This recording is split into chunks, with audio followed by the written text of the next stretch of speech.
Salatullah, salamullah. Bismillahirrahmanirrahim. Assalamualaikum warahmatullahi wabarakatuh.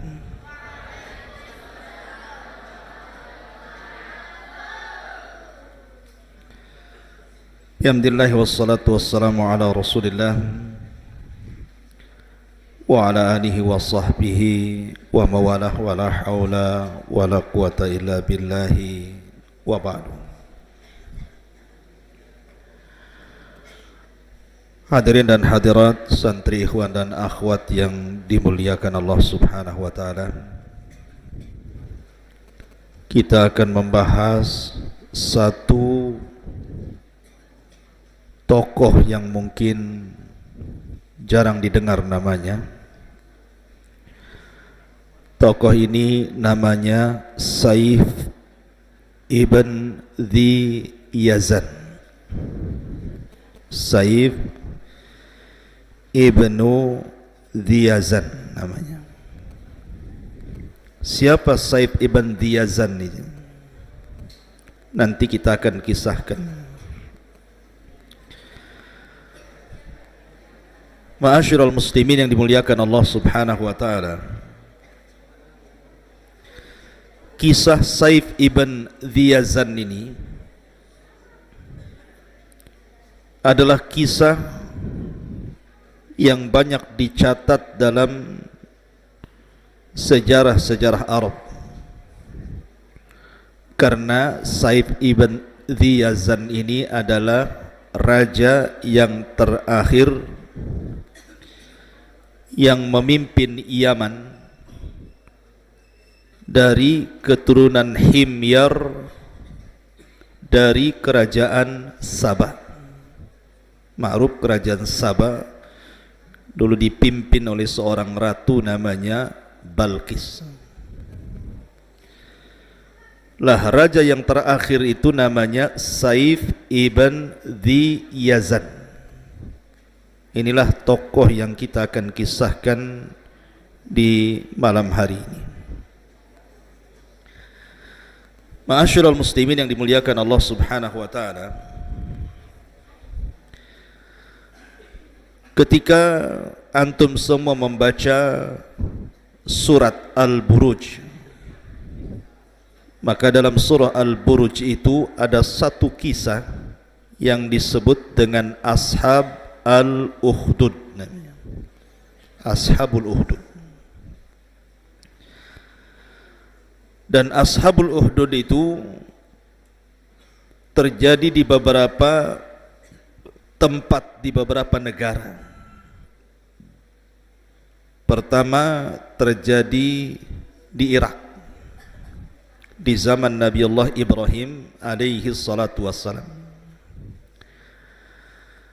Yang kedua terjadi di Mesir di zaman Fir'aun laknatullah alaihi.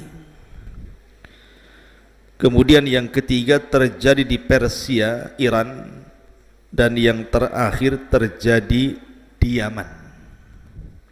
Itulah kisah Ashabul Ukhdud ini.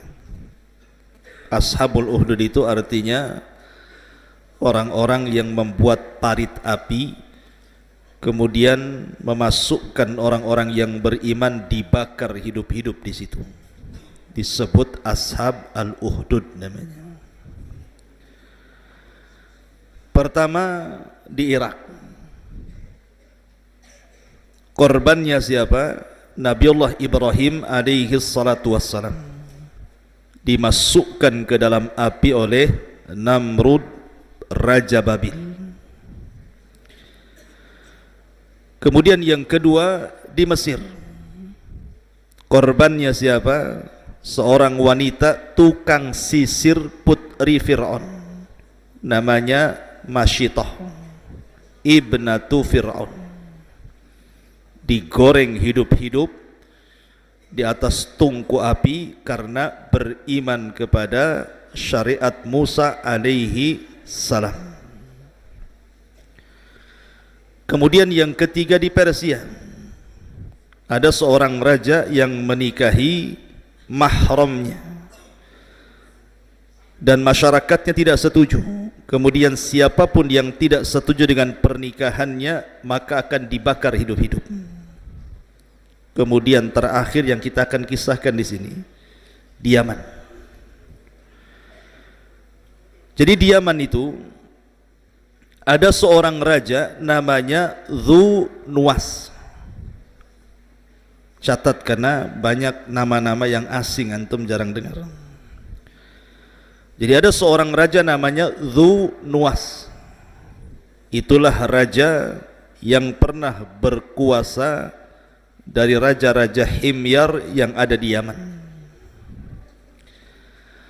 Lah Dzu Nuwas ini yang tadinya beragama Nasrani akhirnya menjadi Yahudi. Tetapi Najran masyarakatnya itu agamanya Nasrani. Lah Dzu Nuwas ini kejam sekali. Siapapun yang tidak menurut perintah dia, tidak masuk ke agama Yahudi, maka akan dibakar hidup-hidup. Lah pembakaran hidup-hidup itu pernah dilakukan Dzu Nuwas itu bukan hanya 1, 2, 100, 200, 1000, 2000, tidak, sampai 20.000 jiwa dimasukkan ke parit api. Kisahnya diabadikan dalam Suratul Buruj. 20.000 orang yang beriman dipanggang dalam api di zaman Dzu Nuwas itu. Lah ketika Dzu Nuwas berkuasa ini kejam sekali, kemudian orang-orang Yaman pun meminta kepada negara Romawi yang ketika itu berkuasa di Syam untuk menolong orang-orang Nasrani yang diintimidasi, disiksa dan ditekan oleh Dzu Nuwas ini. Akhirnya Raja Romawi kemudian mengirim surat ke Ethiopia agar negara Ethiopia yang sama-sama beragama Nasrani ketika itu mengutus pasukan untuk menghancurkan Najran dan membunuh Dzu Nuwas. Akhirnya dikirimlah oleh Raja Habasha Ethiopia 2 jenderal kebanggaannya. Pertama Ar-Riyadh dan yang kedua Abroha yang kelak akan menghancurkan Ka'bah itu. Dikirimlah pasukan besar dipimpin 2 jenderal Ar-Riyadh dan juga Abroha berangkat dari Ethiopia menuju Yaman. Sesampainya di Yaman, maka pasukan besar dari Ethiopia ini menghancurkan Najran dan membunuh Dzu Nuwas. Maka berkuasalah ketika itu sebagai pengganti Dzu Nuwas adalah Ar-Riyadh. Tetapi Riyadh kemudian dibunuh oleh Abroha. Maka Abroha lah yang berkuasa di Yaman mengikut hukum Habasyah Ethiopia. Lah pada dasarnya orang-orang Yaman ketika Abroha berkuasa, mereka suka dengan cara-cara Abroha dibandingkan penguasa sebelumnya Dzu Nuwas yang kejam. Tetapi ketika makin lama berkuasa Abroha itu rupanya jauh lebih jahat, lebih kejam dibandingkan Dzu Nuwas. Dan berakhir kebencian orang Arab kepada Abroha ketika Abroha berusaha untuk menghancurkan Ka'bah. Lah salah satu kejahatan Abroha, kebengisan Abroha itu suka menculik wanita-wanita yang menurut dia cantik, walaupun sudah bersuami maka akan dipaksa dan diambil. Suatu ketika Abroha menaksir seorang wanita keturunan Raja Himyar. Suaminya itu turunan Raja Himyar. Nama wanita itu Qamariyah. Jadi Abroha itu suka dengan Qamariyah ini, istri daripada turunan Raja Himyar ini. Akhirnya diculik, kemudian dipaksa dinikahi Abroha, padahal masih punya suami. Maka dari pernikahan Abroha dengan Qamariyah ini lahirlah putra Abroha, namanya Masruq ibnu Abroha. Masruq ibn Abroha. Lah Qamariyah ini dengan suaminya yang lama, turunan Raja Himyar itu, punya anak masih kecil. Anak inilah yang kita akan ceritakan, namanya Saif ibn Dhi Yazan namanya. Saif ibn Dhi Yazan ini. Jadi Qamariyah punya anak dari suami lamanya, keturunan Raja Himyar ini, namanya Saif ibn Dhi Yazan. Kemudian diculik oleh Abroha, kemudian dipaksa dinikahi, punya anak pula dari Abroha itu, namanya Masruq ibn Abroha. Berarti saudara seibu dengan Saif ibn Dhi Yazan. Lah suaminya Qamariyah ini, karena dia sakit hati dengan Abroha, istrinya diculik dan dipaksa dinikahi, akhirnya dia pun pergi ke Persia, meminta bantuan Raja Persia untuk meruntuhkan kerajaan Abroha. Dan ketika itu Raja Persia menyanggupi, tetapi Allah takdirkan ketika sampai di pintu Persia, ketika hendak pulang ke Yaman, meninggallah suami daripada Qamariyah, ayah daripada Saif ibn Dhi Yazin ini. Jadi Saif ibn Dhi Yazin ini diasuh oleh Abroha, karena juga punya saudara sesusu, saudara seibu, namanya Masruq ibn Abroha.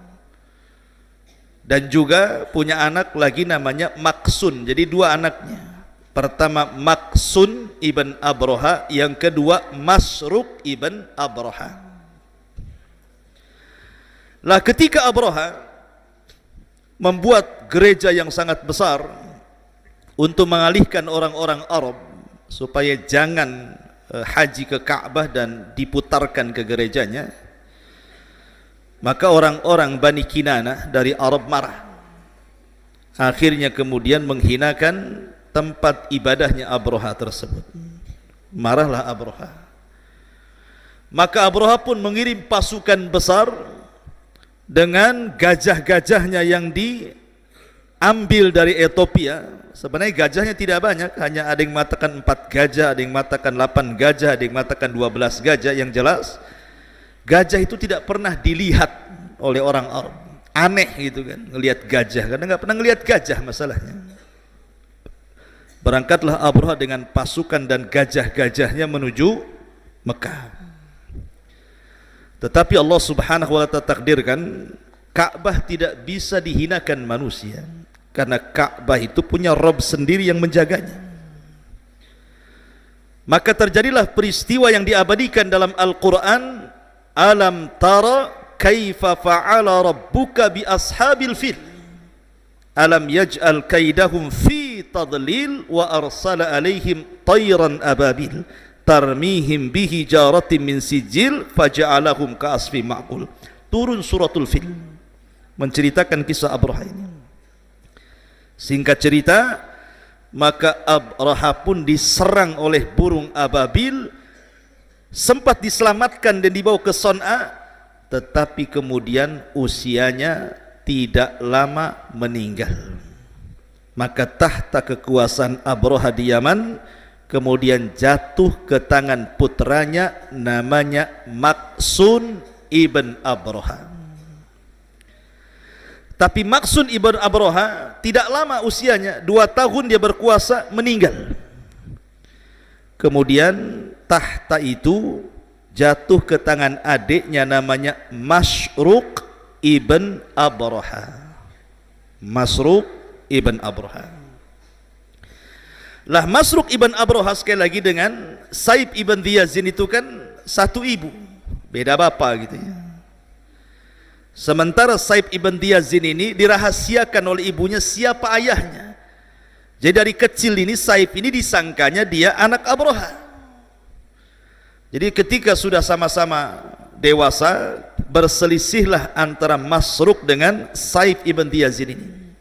Tiba-tiba kemudian Masruq mencela Saif dan mencela ayahnya. Jadi Saif ini berpikir, sementara ini dikiranya dia orang Ethiopia, turunan Ethiopia, rupanya bukan. Mengadulah dia kepada ibunya dan bertanya, sebenarnya saya itu anak siapa? Maka ibunya bercerita bahwa kamu itu anak dari seorang raja turunan Himyar ibn Saba yang kekuasaannya direbut oleh Abraha dan ibumu diperbudak oleh dia. Dari situlah Saif dendam dengan orang-orang Ethiopia. Akhirnya kemudian Saif ibn Yazan ini kemudian punya rencana untuk mengusir orang-orang Ethiopia dari Yaman dan ingin membunuh Masruq ibn Abraha ini.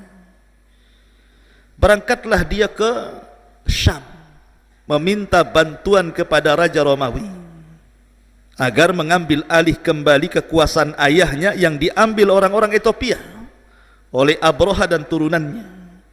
Tapi sayang, orang-orang Romawi, kerajaan Romawi tidak mau. Kenapa? Karena antara Ethiopia dengan Romawi itu dari segi keyakinan sama-sama Nasrani. Tidak mau. Kecewalah siapa? Saif ibn Yazan ini. Karena kecewa akhirnya, kemudian dia pun berusaha mencari cara. Terpikirlah dia punya teman namanya Nu'man ibn Munzir, salah satu tokoh dari tokoh-tokoh Himyar juga yang ada di Irak. Berangkat dia ke Irak, kemudian berdiskusi dengan Nu'man ibn Munzir soal kekuasaan yang ada di Yaman. Kata Nu'man ibn Munzir, sebaiknya kamu minta bantuan ke Persia. Saya setiap setahun sekali biasanya berniaga ke sana, ke Iran, ke Persia. Nanti pada waktunya kita sama-sama berangkat, kita minta bantuan Persia. Akhirnya pada waktu yang ditentukan, Saif ibn Yazan dengan Nu'man ibn Munzir, ini sama-sama putra penguasa Himyar, kemudian berangkat ke Persia. Datanglah ke Raja Persia ketika itu, Kisra. Awalnya Raja Persia tidak mau nolong. Buat apa ngirim pasukan ke Yaman? Yaman gak ada apa-apanya, rugi saja. Tetapi karena Raja Persia ini menghargai Saif ibn Yazan karena dia adalah anak turunan Raja besar Yaman, maka Raja Persia hanya memberikan hadiah berupa perhiasan-perhiasan dan uang yang banyak. Pulanglah Saif ibn Yazan ini membawa hadiah dari Raja Persia, tapi di tengah jalan hadiah itu dibagi-bagikan kepada fuqara dan juga masakin. Jadi ketahuan sama pasukannya Persia ini, dilaporkan ke raja. Marah raja itu, kok dikasih hadiah malah dibagi-bagikan kepada orang-orang miskin. Akhirnya ditangkap, kemudian dihadapkan ke raja. Raja bertanya, kamu tidak menghargai hadiahku, harusnya kau bawa hadiah itu ke Yaman, kenapa kau bagi-bagikan di sini? Kata Saif ibn Yazan, tujuanku ke Persia ini bukan ingin dapat hadiah. Tujuanku ini supaya engkau mengirim pasukan, membawa pasukan ke Yaman, usir orang-orang Ethiopia, nanti kau yang berkuasa di sana. Akhirnya kemudian Raja Persia ini berpikir, ya sudah kalau begitu satu malam kau menginap di sini. Maka Saif ibn Yazan pun menginap di istana Kisra Persia itu. Lah akhirnya kemudian Raja Persia ini pun berdiskusi dengan para menterinya, para wazirnya, para mustasyarnya, kemudian berdiskusi apakah kita tolong atau tidak. Rupanya salah satu mustasyirnya ini, penasihat raja, punya ide. Bagaimana kalau seandainya kita kirim pasukan, tapi jangan pasukan inti. Kita kan ada penjara. Di penjara itu kan banyak orang jahat. Ada perampok, ada perompak, ada koruptor, macam-macam gitu ya. Gimana kalau seandainya orang-orang yang di penjara itu kita buat kirim saja orang-orang itu biar perang melawan orang-orang Ethiopia di Yaman. Kalau seandainya kita menang, berarti Yaman di bawah kekuasaan Persia. Kalau kalah pun tidak rugi, karena yang mati orang-orang jahat. Akhirnya raja pun setuju. Kemudian dikeluarkanlah tawanan-tawanan yang ada di penjara itu. Kemudian raja memilih satu orang pemimpin yang sangat cerdas, yang namanya Wahroz namanya. Ya, tulisannya Wahroz.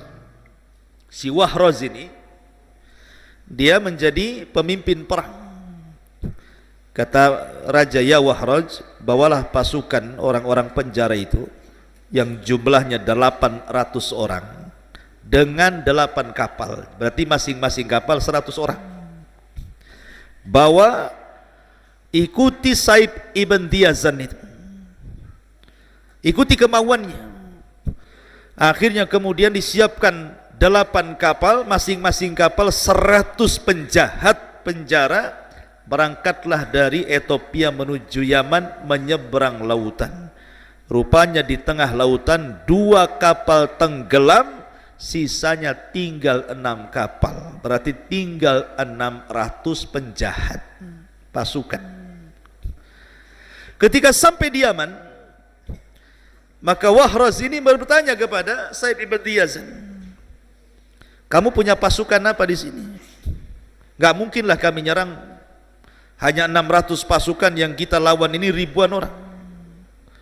Kata Saib ibn Diyazan, tenang saja, saya akan buat orang-orang Arab ini bangkit dan ikut menyerang bersama Anda. Maka kemudian Saib ibn Diyazan mempengaruhi orang-orang Arab Himyar dan kabilah-kabilah di Yaman untuk bangkit dan memberontak. Karena dari dulu mereka tidak suka dengan orang-orang Ethiopia. Abroha dan turunan itu tidak suka, karena kejam sekali. Akhirnya terkumpullah sampai ribuan pasukan bergabung dengan tentara Persia. Tentara Persia tidak banyak, hanya 600 pasukan, itu pun orang-orang jahat yang dikeluarkan dari penjara kan itu. Sementara tentara Masyruk putra Abroha ini banyak. Akhirnya ketika 2 pasukan diberhadap-hadapan nih, satu pasukan Masruk putra Abroha dengan pasukan ribuan gitu ya, dengan gajah-gajahnya. Yang satu pasukan Saib ibn Diyazan dengan Himyar dan kabilah-kabilah Arabnya, yang dibantu dengan sedikit pasukan Persia.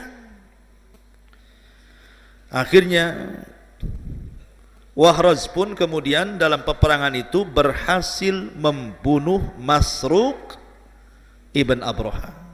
Ketika berhasil membunuh Masruk itulah, maka pasukan tunggang langgang kemudian Saib ibn Diyazan berhasil melumpuhkan orang-orang Ethiopia Yaman, sehingga 2/3 pasukan jadi tawanan dan sepertiganya lari tunggang langgang entah kemana. Ya.